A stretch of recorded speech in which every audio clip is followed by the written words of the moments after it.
Congratulations and welcome! My name is Teresa Mose at gusto ko munang magpasalamat sa iyo dahil pinakita mo na seryoso ka. Seryoso ka na matuto paano magtagumpay at magsimula sa isang profitable online business sa panahon ngayon.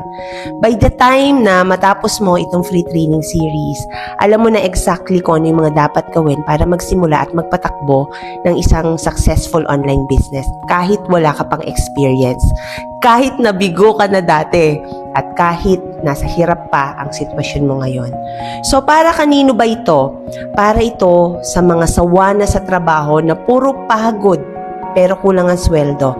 Para sa mga taong may pangarap na hindi pa nila nakukuha. Para sa mga taong gusto nang makawala sa utang, makabangon sa buhay at magkaroon ng financial freedom. Kung isa ka dito, this training series is for you. So, ano nga ba yung mga matututunan mo sa training na to? So, pwede mong matutunan yung top 3 wrong mindset na pumipigil sa karamihan ng Pinoy para umasenso at paano mo ito mababasag. Mga legit, pandemic-proof business ideas na pwede mong simulan ngayong taon kahit wala kang malaking kapital. Paano ka makakapag-build ng simple pero profitable online business na kayang kumita ng first million mo in 1 year or less. At lahat ng ito, ituturo ko based sa aking personal experience at paano ako nagkaroon ng pagkakataong kumita din ng 7 figures habang nasa bahay lang kasamang pamilya ko at may time freedom pa. So, reality check, bakit maraming Pinoy ang mahirap? Alam mo ba, ayon sa isang Swiss private bank study, ang daming bagong milyonaryo sa Asia. Number 1 dyan ang China, number 2 ang India, number 3 South Korea. Pero tayo, Pilipinas, kulelat. At ayon pa sa ABS-CBN On The Money, 96% ng Pilipino tumatanda ng walang ipon at nagtatrabaho pa rin kahit senior na. Pero ang totoo, hindi lang gobyerno ang problema. It's mindset. Sa school, hindi tinuturo kung paano magpalago ng pera. Sa bahay, wala ring turo paano magnegosyo o mag-invest. Ang itinuro, di ba sa atin, mag-aral ka, gumraduate ka, at maghanap ka ng trabaho. Kaya karamihan stuck sa cycle, trabaho, utang, bills, paulit-ulit, trabaho, utang, bills.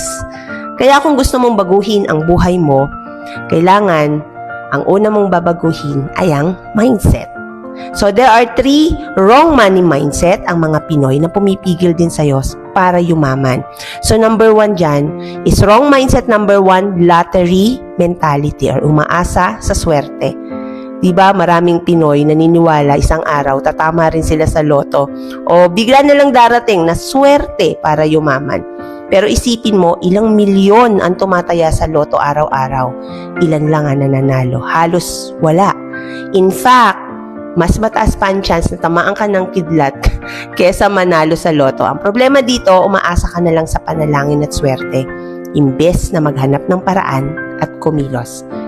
Reality check, wala pang yumayaman dahil puro hula at taya lang ang ginawa nila. Ang tunay na yaman, galing yan sa skills, diskarte at aksyon.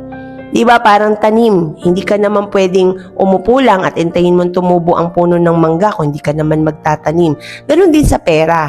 Kung hindi ka gagawa ng paraan, walang darating na bunga. So wrong mindset number 2, money is evil. Masama daw ang pera. Ilang beses mo na bang narinig to? Minsan, ginagamit pa ang Bible para sabihing masama ang pera.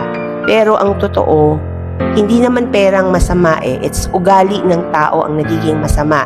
Kung mas mahal mo ang pera kaysa sa pamilya mo, kung gagawin mo ang lahat kahit masama para lang magkapera, doon yan nagiging masama. Tama? Pero kung ang pera, gagamitin mo ang pera. Gaya ng pagpapaaral ng anak mo sa school, mapagamot mo yung magulang mo, makatulong ka sa simbahan o charity, di ba ang pera nagiging blessings? Hindi pera ang problema, kundi ang paggamit mo nito. Isipin mo, sa pelikula, madalas masama ang mayaman at mabait ang mahirap. Pero sa totoong buhay, karamihan ng mga successful at mayaman, sila yung nagbibigay ng trabaho, tumutulong sa charity, tumutulong sa komunidad. Isang example dyan, si Facebook. Diba isa sa pinakamayamang tao sa mundo, si Mark Zuckerberg, Pero araw-araw, ginagamit mo yung FB. Araw-araw nakakatulong siya sa'yo para ma-entertain ka, para makakonek ka sa mahal mo sa buhay. Diba? Na wala ka namang ginagastos talaga. Diba? Yan, wrong money mindset number 3. Money can't make you happy or money can't buy happiness. Madalas sinasabi ito ng mga taong wala talagang pera. Hindi naman nakapagpapasaya ang pera. Totoo naman kasi pera yan, walang emosyon. Pero ang tanong, mas madali bang maging masaya kung may pambayad ka sa ospital? Mas magaan ba ang buhay kung may budget ka pang bakasyon kasama ng pamilya mo? Hindi ba mas peaceful kung di mo iniisip kung saan ka kukuha ng pambayad ng kuryente, ng bills? Yes, pera can't buy happiness directly, pero it will affect the most important member of the family. Pero it can remove stress and give you choices. Tama ba? Kung may pera ka, mas may oras ka para sa pamilya mo, may chance ka i-pursue yung mga bagay na gusto mo. Money is just a tool, yes. Kung masayahin ka, mas masaya pag may pera ka. Kung malungkutin ka, pera won't fix that. Pero at least, hindi ka malulungkot na may utang ka. So what's the bottom line?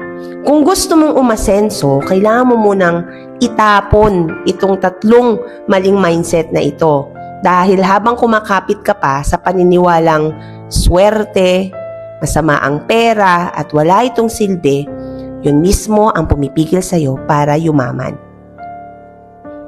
Ang tamang mindset, pera is just a tool. Success is a choice. At ang yaman galing sa aksyon, hindi sa swerte. So ano yung solusyon na gagawin natin? Shift your mindset. Tandaan mo ito. Success and becoming wealthy is just a decision. Hindi yan nakasalalay sa background mo, sa diploma mo, o sa swerte mo. It's about deciding na ayaw mo na sa hirap at gagawin mo ang lahat para umasenso ka. Si Henry C., dati tindera yan sa Quiapo. Nag-decide siyang umangat, ngayon one of the richest man or men in the Philippines. Si Henry Ford, di man lang nakatapos ng grade 6 pero naging isa sa pinakamayaman sa Amerika dahil nag-decide siyang magnegosyo at tumulong sa mundo.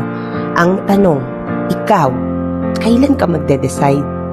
Kung nandito ka pa rin, ibig sabihin, nag-decide ka na at may malaki kang pangarap.